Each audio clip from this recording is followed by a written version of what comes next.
नमस्कार। हमें है आपकी सेहत का ख्याल हेल्थ प्लस के संग में आपका स्वागत है। मैं हूं रजनीश कौर। जैसा कि आप जानते हैं कि मौसम ने करवट ली है और सर्दियों ने दस्तक दी है। सर्दी अपने साथ ढेर सारी बीमारियां और इन्फेक्शन लेकर आए हैं। इन सब से बचने के लिए हम क्या-क्या मेडिसिन ले सकते हैं, किस तरीके का उपचार हम कर सकते हैं, इसी विषय पर बात करने के लिए आज हमारे साथ हैं doctor Banu Pratap Singh, department of internal medicine, Narayana hospital, Jammu. नमस्कार सर, आपका बहुत बहुत स्वागत है। तो सबसे पहले मैं चाहूंगी कि आप हमारे दर्शकों को अपनी जनरल इंट्रोडक्शन और आपकी जो फील्ड ऑफ स्पेशलाइजेशन है उसके बारे में कुछ बताएं। नमस्कार and good morning to all my viewers. मेरा नाम डॉक्टर भानु प्रताप सिंह है और मैंने अपनी प्राइमरी जो मेडिकल क्वालिफिकेशन है अपनी जीएमसी जम्मू में की है 2000 में एमबीबीएस। उसके बाद सब्सिक्वेंटली मैंने अपना जो पोस्ट ग्रेजुएशन है जनरल मेडिसिन में शेर Kashmir institute of medical sciences से किया 2005 में। उसके बाद से आई remained in purely in a corporate sector like Fortis max Columbia Asia everywhere before joining Narayana Hospital for the past 6 years. And it's a great privilege that I've come over here at Jammu और मैं जम्मू के लोगों की देखभाल और सेवा कर पा रहा हूँ। सर, सबसे पहले मैं ये जानना चाहूँगी कि जैसे कि आप जानते हैं कि अभी मौसम भी बदला है, इस टाइम पे कौन-कौन से ऐसे पेशेंट जो जनरली जैसे हम कहें ज़्यादातर आपके पास आ रहे हैं, किस तरीके की बीमारियाँ और किस तरीके से वो हम उन बीमारियों से बच सकते हैं? देखिए, जो पोस्ट मानसून जो सितंबर अक्टूबर का महीना होता है, आप लेके चलें कि नवंबर के मिड तक भी, तो जो मोस्ट कॉमन डिजीज़ेज़ जो हम फेस करते हैं वो मोस्टली मॉस्किटो बॉर्न डिजीज़ेज़ होती हैं, जो वेक्टर डिजीज़ जो होती हैं, जिनको हम बोलते हैं डेंगू या फिर चिकनगुनिया। तो ये बड़ी सेल्फ लिमिटिंग डिजीज़ होती हैं, लेकिन इनकी कॉम्प्लिकेशन रेट 1% होता है, जिसमें मोर्टेलिटी 40% तक भी हो सकती है। तो इसके अलावा जो सर्दी से लोगों को जो अस्थमा है या जिनको हम बोलते हैं क्रॉनिक ऑब्स्ट्रक्टिव लंग डिजीज़, आप कह लें कि छाती की प्रॉब्लम, वो बहुत ज़्यादा प्रेसिपिटेट हो जाती हैं।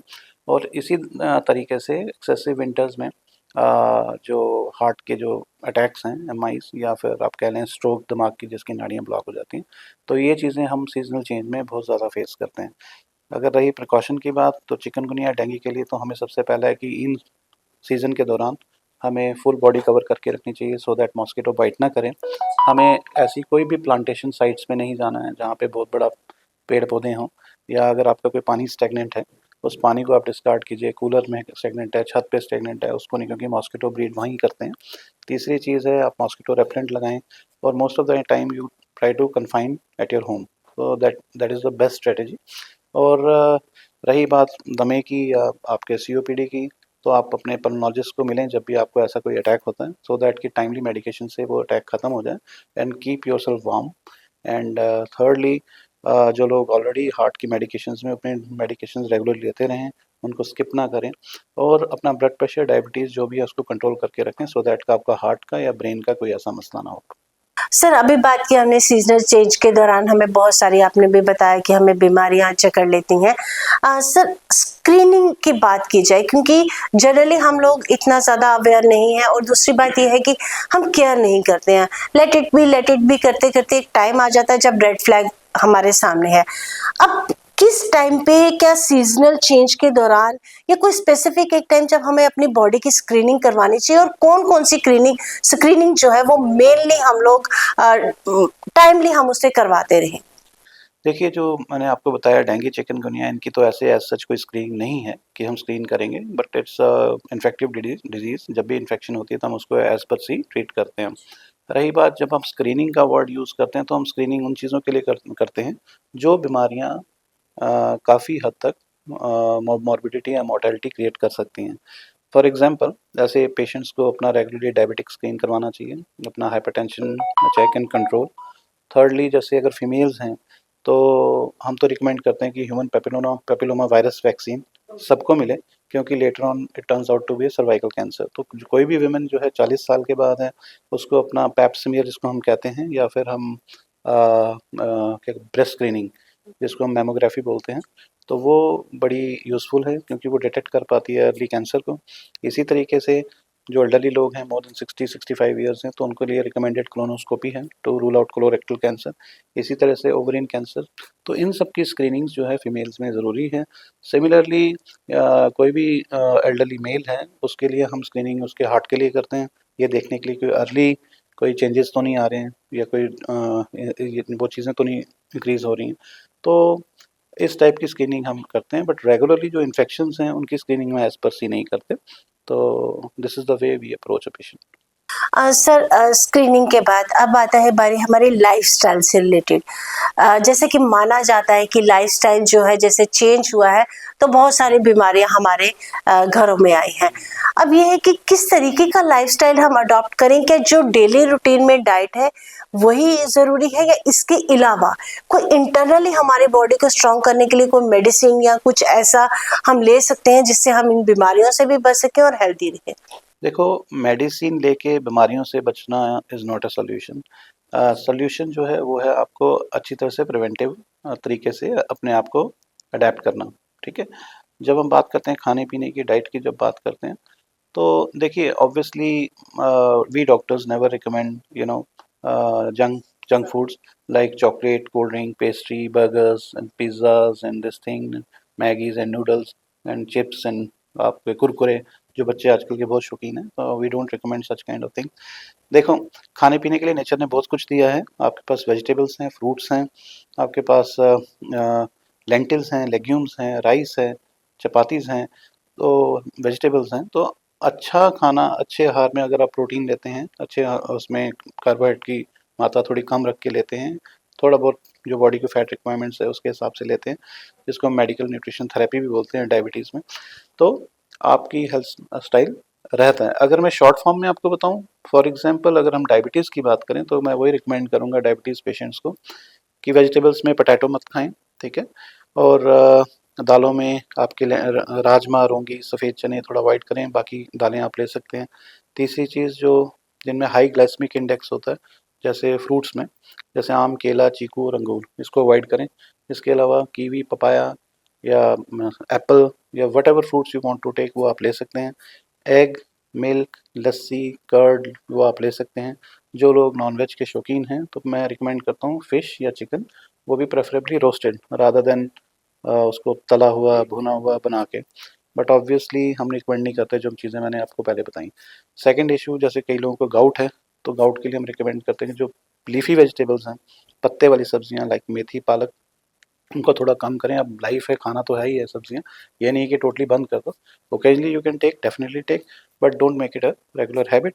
Apart from this red meat और कोई भी किस्म का मीट जो है वो आपका यूरिक एसिड बढ़ाएगा, specially if you are consuming huge quantity of alcohol, and obviously alcohol and cigarette smoking we don't recommend at all. So these are the kind of lifestyle measures which you need to take, especially for hypertensive people as well, कि आप थोड़ा नमक कम लें, तली मसाली वाली चीज़ें कम खाएं। चाय, कॉफ़ी, देखो हर कोई पीता है, बट अगर आप ऑफिस में बैठ के 8-8, 9-9, 10-10 कप कॉफ़ी पीते रहोगे तो आपका ब्लड प्रेशर वैसे ही चला जाएगा। एंड फॉर हाइपरटेंसिव पेशेंट्स हम रिकमेंड करते हैं पोटेशियम रिच फ्रूट्स जैसे कीवी, गुआवा, पपाया या बनाना, क्योंकि उससे 10 to 20 degree systolic blood pressure fall करता है। तो ये थोड़े लाइफस्टाइल के जो खाने पीने के जो हैं। सर, थोड़ा सा मैं आपको इंटरप्ट करूँ, जैसे आपने डायबिटिक पेशेंट की बात की, इसके साथ एक पेशेंट जो अस्थमा जिनको है, सर कोई ऐसा डाइट प्लान, क्योंकि सीजनल चेंज के दौरान आई थिंक कि उनका सबसे ज़्यादा जो है वो पीक पर चला जाता है, उसके लिए कोई ऐसी जो डेली रूटीन में डाइट है जो हम ले सकते हैं और किन चीज़ों को अवॉइड करना चाहिए? देखो ऐसा है कि अस्थमा जो प्रेसिपिटेट करता है उसके प्रेसिपिटेट फैक्टर बहुत हैं। डाइट अगर मैं बात करूँ तो कोई भी सी फूड या कोई भी ग्राउंडनट्स, पीनट्स या कुछ किस्म के ड्राई फ्रूट्स जो होते हैं, तो वो specially the sea food that can cause sometimes allergic reaction, तो वो चीज़ें अवॉइड करनी चाहिए उनको। जो सबसे ज़्यादा परहेज़ है कि कोल्ड से बचना है। नंबर 2, कुछ दवाइयाँ हैं जैसे एस्पिरिन होती है या कुछ पेन किलर्स होते हैं, उनका सेवन नहीं करना है कभी भी, क्योंकि वो फिर अटैक को बढ़ा देंगे आपके। और तीसरी चीज़ जो पॉल्यूशन है या स्मोकिंग का वाला एरिया है वहाँ वो ना जाएँ, और स्मोकिंग बिल्कुल ना करें जो लोग करते हैं, लेकिन कई लोगों की ऐसी हैबिट है वो स्मोकिंग छोड़ते ही नहीं हैं, तो वो भी चीज़ें प्रेसिपिटेट कर देती हैं। तो ये सारी चीज़ें हैं। हाँ, कभी-कभी exercise, heavy exercise can lead to bronchial asthma, तो मैं रिकमेंड यही करूँगा उन दौरान हैवी एक्सरसाइज़ ना करें, मतलब लाइट एक्सरसाइज़ रखें, बट ये नहीं कि बड़ी strenuous exercise, because again it can precipitate the attack. अच्छा, चॉकलेट्स एंड शुगर इंटेक वो कर सकते हैं? देखो ऐसा है, चॉकलेट शुगर का कोई ऐसे स्टडी में रोल नहीं है अस्थमा से लेके, but for definitely for diabetes, क्योंकि हाई ग्लाइसेमिक इंडेक्स है तो उनमें अवॉइड करना चाहिए। बट फिर भी अगर चॉकलेट या पेस्ट्री की बात करें तो इससे बेटर आप अच्छा फ्रूट खाएं और अच्छा अपनी हाई प्रोटीन डाइट रखें, तो that's a wonderful thing. Sir, mental health जो डायरेक्टली हमारी जो बॉडी है उस पर इफेक्ट करती है, जैसे कि आप जानते हैं कि मेंटल हेल्थ आजकल हर इंसान जो है कहीं ना कहीं किसी न किसी प्रॉब्लम से सफ़र कर रहा है। क्या मेंटल हेल्थ हमारी जो चेंजेस हैं उसमें वो हमारी जो बॉडी है उसके इम्यून सिस्टम को स्ट्रॉन्ग कर सकती है? हमें किस तरीके से अपनी मेंटल हेल्थ को प्रॉपर बैलेंस रखना है ताकि हम हेल्दी लाइफस्टाइल अडॉप्ट कर सकें? देखो आपका माइंड एक बहुत पावरफुल ऑर्गन है। अगर आप अपने माइंड को कंट्रोल भी कर सकते हैं और आप अपने माइंड से डिविएट भी हो सकते हैं, ठीक है। देखिए अब ये कह पाना कि किसके ब्रेन में क्या चल रहा है, it's very very difficult. But let me tell you very honestly that जो स्ट्रेस है, हम इसको दो किस्म की कैटेगरी में बांटते हैं। एक तो हो गया एक्यूट स्ट्रेस और एक हो गया क्रॉनिक स्ट्रेस। एक्यूट स्ट्रेस तो जैसे हो गया आपका पेपर है, एग्जामिनेशन है, या आपको एक वर्क टास्क दे दिया गया जो टाइम पे नहीं हो पाया है, या फॉर दैट मैटर आपकी चीज़ गुम गई है, जैसे फॉर एग्जांपल आपका मोबाइल फ़ोन गुम जाता है और आपको नहीं मिल रहा है, तो ये एक एक्यूट स्ट्रेस है। तो आपको इसको हम बोलते हैं एक्यूट स्ट्रेस, लेकिन ये कोई बड़ी बीमारी नहीं होती है, तो हम मैनेज कर लेते हैं। हाँ, प्रॉब्लम आती है क्रॉनिक स्ट्रेस की।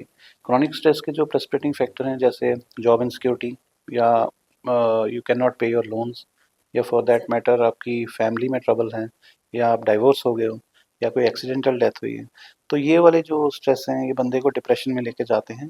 बंदे में एंगर आता है, फ्रस्ट्रेशन आती है, उसकी वजह से वो ऑफिस नहीं जा पाता या स्कूल नहीं जा पाता या जा पाती, जिसके कारण एब्सेंटेज़म बहुत ज़्यादा हो जाता है। तो ये स्ट्रेस की वजह से depression, then they go to consume narcotics drugs, hallucinogens और पता नहीं क्या क्या आजकल मार्केट में आया, चिट्टा विट्टा एंड अल्कोहलिज्म। तो उनकी फैमिली टोटली डिवास्ट हो जाती है। तो stress is not a minor thing. For stress management, what I feel, the work culture ethics should be there. First of all, one should treat everybody, every colleague, if it is a janitor or if it's your boss, to be an equal. There should be a recreational activity within your offices, number two, and there should be a lot of gatherings so that you people meet. You people cannot hide yourself or confine yourself, so that आप बार बार मिलें, ठीक है। आप अपनी games रखें, sports introduce करवाएं, meditative techniques का use करें। मैं तो कहता हूँ हर ऑफिस में आधे घंटे का एक मेडिटेटिव सेशन होना चाहिए, जिसमें आंखें बंद करके बिल्कुल आप भगवान पे ध्यान लगा के लंबे लंबे सांस ले रहे हैं, एंड एक दूसरे की प्रॉब्लम को सॉल्व करना बहुत ज़रूरी है। अगर आप किसी गरीब को कुछ देते हैं, दान करते हैं, तो उससे आपकी जो मन की सेटिस्फेक्शन है वो इतनी बढ़ जाती है कि आपने आज कुछ किया, ठीक है। तो जो जो पॉजिटिव थिंकिंग है वो अपने अंदर लाने की कोशिश करनी है। नेगेटिव थिंकिंग से कोई सोल्यूशन नहीं होने वाला। लेकिन अगर आपको लगता है आप बड़े ज़्यादा डिप्रेस हो चुके हैं और आप अपने माइंड से नहीं निकल पाते हैं, तब हम रिकमेंड करते हैं then you should meet a psychiatrist. तो साइकेट्रिस्ट जो आपकी बिहेवियरल थेरेपी प्लस कुछ मेडिकेशन दे सकते हैं, जिसकी वजह से आपकी ये स्ट्रेस की प्रॉब्लम एब्सोल्युटली ख़त्म हो सकती है। सर, अगला जो मेरा थोड़ा हटके क्वेश्चन है सर, कि मेडिकल फील्ड में, मेडिसिन की फील्ड में जो लेटेस्ट डेवलपमेंट्स हुई हैं, जो हम लोग ले सकते हैं, या हम कहें कि हमें जो है बहुत बेनिफिट हो सकता है, वो रिसेंट जो एडवांसेस हैं उसके बारे में कुछ जिक्र कीजिए। देखो लेटेस्ट एडवांसेस बहुत अच्छी हुई हैं। मैं अपनी तरफ से जो बोलूँगा कि जो लेटेस्ट एडवांसमेंट है, that is a clustered regularly interspace short palindromic repeats, जिसको हम बोलते हैं क्रिस्पर। तो ये क्रिस्पर्स टेक्निक एक नई टेक्निक आई है, बड़ी अच्छी टेक्निक है। एक्चुअली ये टेक्निक हमने एक बैक्टीरिया से ली है। बैक्टीरिया से ऐसे ली है कि वायरस बैक्टीरिया को इन्फेक्ट करता था, तो बैक्टीरिया उस वायरस को मार देता था, उनके जीन्स की स्प्लाइसिंग करके, उनके क्रोमोसोम को मार के। तो वही टेक्निक हमने अडॉप्ट की है। उस टेक्निक से हम जो टारगेटेड सेल्स हैं उनके बीच में वो बाय वेक्टर हम भेजते हैं। तो बड़ी बड़ी बीमारियां जो जीन से रिलेटेड हैं, तो वो क्रिस्पर उसको जीन्स को काट देती हैं, और काट देने से उसको रिप्लेस कर देती है, और वो बीमारियां ख़त्म हो जाती हैं। और ये बड़ी एडवांस टेक्निक है। मैं आपको एग्जांपल दूंगा कि 13 साल की एक लड़की यूनाइटेड किंगडम में, जिसको एक किस्म का कैंसर था, जिसको हम बोलते हैं एक्यूट लिम्फोब्लास्टिक ल्यूकीमिया, वो क्रिस्पर्स टेक्नोलॉजी से अब बिल्कुल फ्री हो चुकी है, कैंसर मुक्त हो चुकी हैं। और इसी तरीके से जो यूनाइटेड किंगडम ने एक दवाई बनाई है सिकल सेल डिजीज़ के लिए, मतलब एक खून कम होने की बीमारी है, या थैलेसीमिया आप सुनते हैं, तो हाँ, उसके लिए उन्होंने दवाई बनाई है इसी क्रिस्पस टेक्निक से, जिसके लिए इमैनुअल और एक जेनिफर, इनको नोबेल पीस प्राइज़ भी मिला है 2024 में, 2020 में। तो it's a very good technique. जो नई टेक्निक और आई है, एक mRNA करके आई है, जो mRNA है वो कोविड वैक्सीन बनाने में बड़ी कामयाब हुई, मतलब इसमें। देन ब्रेन कंप्यूटर इंटरफेस करके एक नया कॉन्सेप्ट आया है, जिसमें जो पैरालाइज लोग हैं वो अपनी दिमाग की शक्ति से, दिमाग के इलेक्ट्रिकल करंट से आप चीज़ों को पकड़ सकते हैं, घुमा सकते हैं, सुन सकते हैं, देख सकते हैं। और ये भी है, कई लोग जो अंधे हो चुके हैं उनके लिए भी इम्प्लांट टेक्निक्स आ रही हैं, जो रेटिना में इम्प्लांट्स वो डाल रहे हैं और उसको ब्रेन कंप्यूटर इंटरफेस से कनेक्ट कर रहे हैं। तो ये एक हाँ, जैसे मैं बोलूँगा, 3D प्रिंटिंग। 3D प्रिंटिंग एक ऐसी टेक्निक आई है जो हमारे जॉइंट्स के जो पार्ट्स हैं या प्रोसेसेस हैं जिनको हम जोड़ते हैं, वो 3D खुद ही प्रिंट करता है जॉइंट को, और जॉइंट को उसमें खुद फिट कर देता है। तो इस तरह की टेक्निक्स लॉन्च हुई हैं जो आने वाले फ्यूचर में बहुत ज़्यादा। देखो आर्टिफिशियल, हाँ देखो, artificial intelligence is a very broad term. These all these thing जो मैंने आपको मेंशन किया है, ये आर्टिफिशियल इंटेलिजेंस से ही हुई हैं। देखो मैं आपको बताता हूँ, आर्टिफिशियल इंटेलिजेंस एक ऐसी चीज़ है जिसमें आप इतना डाटा भर देते हो, इतना डाटा भर देते हो कि उसकी जो प्रोसेसिंग स्पीड है ह्यूमन ब्रेन से 30 से 40 गुना बढ़ जाती है। क्योंकि अगर आपके पास इतना डाटा होगा, वो 2 मिनट में आपको सब कुछ इन्फॉर्म कर देगा। अब Google map is also an artificial intelligence, जो हमें गाइड करता है कि यहाँ यहाँ जाओ, हमें तो पता नहीं होता। इसकी इनकॉर्पोरेशन मेडिकल फील्ड में बड़े अच्छे से हो रही है। नारायणा हॉस्पिटल भी इसके बारे में सोच रहे हैं। मैं इसका एक ही एग्जांपल दूंगा, जैसे रेडियोग्राफी, जो हम कंप्यूटर सीटी स्कैन कराते हैं, एमआरआई स्कैन कराते हैं, एक फिजिशियन को रीड करने में, और जैसे अगर आपने मेमोग्राफी कराई है, और एक मशीन के रीड करने में उसकी ये 30% एक्यूरेसी पाई गई है विद 99% एक्यूरेसी। मतलब कि ह्यूमन ब्रेन से वो 30 गुना एक्टिव काम करता है, और विद 99% एक्यूरेसी। तो आप खुद इमेजिन करें कि अगर हम उसमें डाटा भरते जाएं, जैसे बायोप्सी हम लेते हैं, बायोप्सी का डाटा भरते जाएं, इमेजेस भरते जाएं, तो वो तो विद इन सेकेंड्स में कैलकुलेट बता देगा कि ये जो बायोप्सी है ये किस रिपोर्ट है की है, उसमें क्या रिपोर्ट आई है। तो definitely artificial intelligence will play a role in near future.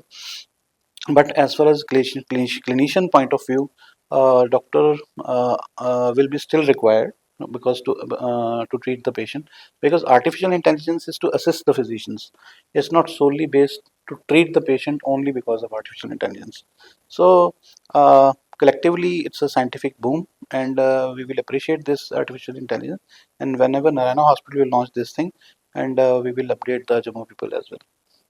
Sir, कोविड-19 के बाद किस तरीके की जो हमारी चेंजेस हमारे जीवन में आए हैं, इंटरनली कहीं ना कहीं कोई ना कोई बीमारी हमें जकड़े हुए हैं, उन चीज़ों से बचने के लिए कोई ऐसी चीज़ या कोई ऐसी सजेशंस जो हमें देने चाहेंगे, क्योंकि कुछ ना कुछ चेंज तो आई है, हर एक इंसान में आई है। तो मैं जानना चाहूँगी कि कोई ऐसी चीज़ें जो कुछ हम अडॉप्ट कर सकते हैं, सो दैट कि हम उससे बच सकें। देखो ऐसा है कि India is a vast population, जिसको आप बोलो कि 140 करोड़ के लोग हैं। अब इन 140 करोड़ लोगों में से मेरे ख्याल से 30% को वैक्सीन लगा था। अब उसमें ऐसा है कि जिन जिनको वैक्सीन लगा है, कि लोगों की अपनी अपनी ओपिनियंस हैं। Some people say that they are feeling very good after COVID vaccine, and after COVID infection we are totally normal. But certain people, because COVID was new to pandemic, some people who experienced losses in their family and some kind of debilities, like जैसे उनकी chest खराब हो गई permanently या कुछ है, तो उनके एक्सपीरियंस थोड़े मिक्स रहेंगे। अब ये कह पाना कि कोविड के बाद लोगों को प्रॉब्लम आ रही है, इसके बारे में कोई ऐसी स्टडी नहीं हुई है, डाटा नहीं हुआ है। हाँ, कई लोगों को जब दिक्कत आती है तो because of psychological stress, they may point it towards the COVID, that COVID has caused this thing to me, which actually may not be। ठीक है। हाँ, जो साइंटिफिकली प्रूवन चीज़ें आई हैं उसमें है कि वैक्सीन लगाने से कभी कभार बड़े कम लोगों में कुछ चेंजेस आई, जैसे ब्रेन में प्रॉब्लम आई जिसको हम बोलते हैं ADEM, कईयों की नसें थोड़ी वीक पड़ गई जिसको हम बोलते हैं गुलियन बारी सिंड्रोम, या कईयों को मतलब पैल्पिटेशंस फील हुई, कईयों को बहुत सीवियर बैक पेन हुआ। तो ये जो चीज़ें हैं कोविड वैक्सीन से आई। बट कोविड की वजह से जो इन्फेक्शन हुआ है उसमें कई पेशेंट ऐसे हैं जो अभी भी परमानेंटली डिसेबल्ड हैं लंग के फाइब्रोसिस से।